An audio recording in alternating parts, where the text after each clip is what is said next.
Welcome to our 5 on 5. Please be joined today by Jamie McLeod-Skinner, a Democratic candidate for Oregon's 2nd Congressional District. Thanks for being here. Thank you so much. Yeah, pleasure to meet you. So, Ashland High grad. Yep.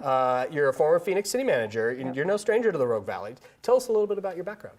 So my connection to the district, I finished high school in Southern Oregon, as you mentioned. My mom taught in Southern and Central Oregon, and my wife's family's been ranching in Eastern Oregon for over 100 years. Wow. I, after high school, went off to school, got degrees in civil engineering and in regional planning with a focus on watershed management, and then began my public service actually over in post-war Bosnia, where I was in charge of repairing schools and hospitals, also designed water and sanitation systems in Kosovo. So I did not serve in uniform because I'd come out at an early age, but I worked with our troops to secure the peace. And then after that, returned to the States, was Oregon's revenge for a while, so was down in the Bay Area for a while. Served in elected office, worked for a water agency before coming home and getting a law degree, and then working in Klamath and in Jackson County. Okay, and you currently live in Central Oregon, you say? That's correct. Okay, yeah. all right. So why politics? Well, I believe in public service. I believe in community service. And that's something that I've done before. I've served 8 years in elected office. Politics is not glamorous. It's not always fun when you're doing it right, because it means doing the hard work of sitting down with folks across the political spectrum and working to solve problems. It's also knowing the limited role of government. So I believe that government needs to know when to help out, when to get out of the way. In our case right now in our district, people are hurting. I've worked with refugees before, and I've seen folks in our district, including veterans, who are worse off than refugees I've worked with. So we've got a lot of things to fix. I think our country's headed in the wrong direction. We need to fix our VA system. We need to fix healthcare. We need to fix our immigration system, and that's a lot for our ag community, our agricultural sector. And then also, we need to, human decency is bipartisan, and we need to be working together more and stop the shouting match. All right, we're going to take a quick commercial break. Sure. We'll have much more in just a moment. Stay with us.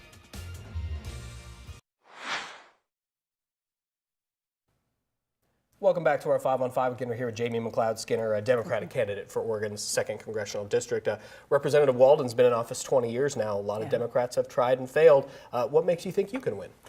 There's a bunch of reasons. One, I'm a rural Democrat, and so I've got experience in rural communities, and that's really where we're hurting, and that's where the frustration is. President Trump got into office because he challenged what he called the swamp, and our current representative has helped to create that environment. It's getting money from lobbyists, and our current representative gets more money from the pharmaceutical companies than anyone else in Congress. And that may be why he's taken a shot at our healthcare system, which would actually hurt 1 in 5 people in our district. That's 134,500 folks in our district who would be at risk of losing their healthcare if the ACA is repealed. We have to fix it, but if it's just repealed, it'll be hurt. So there's issues across the board. A need to invest in education, need to fix the VA system. I've spent a year listening to folks throughout the 20 counties of our district, and people are frustrated and they want change, and that's across the political spectrum.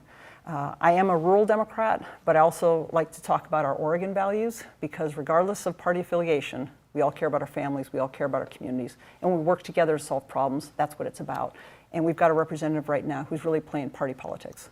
So how do you, aside from the talking points, if you will, how do you convince Republicans to vote for you? I've got a lot of Republicans on board already who are supporting my campaign. And that's folks in the ag community, folks who are in charge of running Chamber of Commerces in rural red areas. I've got folks throughout the 20 counties of our district who are already stepping up and supporting. They're frustrated at what I hear from them is he's forgotten where he's come from. He's forgotten where he's come from. And they're looking for someone who gets it.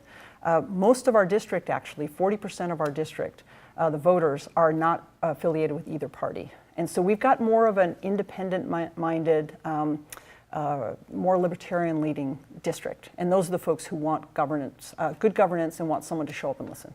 What would be your first priority if you were elected to the House? Well, there's a couple different things. There's investing in education, there's addressing healthcare, and there's also economic development, which is really key. In terms of education, I've been proposing a program of an exchange of public service for college education or trade school, which really opens the door to a lot of folks younger folks who are afraid of going into debt. On healthcare, we need to fix our healthcare system, improve it, and move forward. And there's usually 4 points I talk about, but essentially everyone getting access, but also managing costs, and there's ways to do that. Because again, 1 in 5 people in our district are at risk of losing their health care under what our current representative is pushing. And then economic development is really, really crucial. And so it's working on all these pieces together and working with folks across the aisle to get it done. Good to see you. Thanks for being here. Appreciate it. Thanks so much for your time. Really appreciate it. My pleasure. Stay with us. We'll be right back.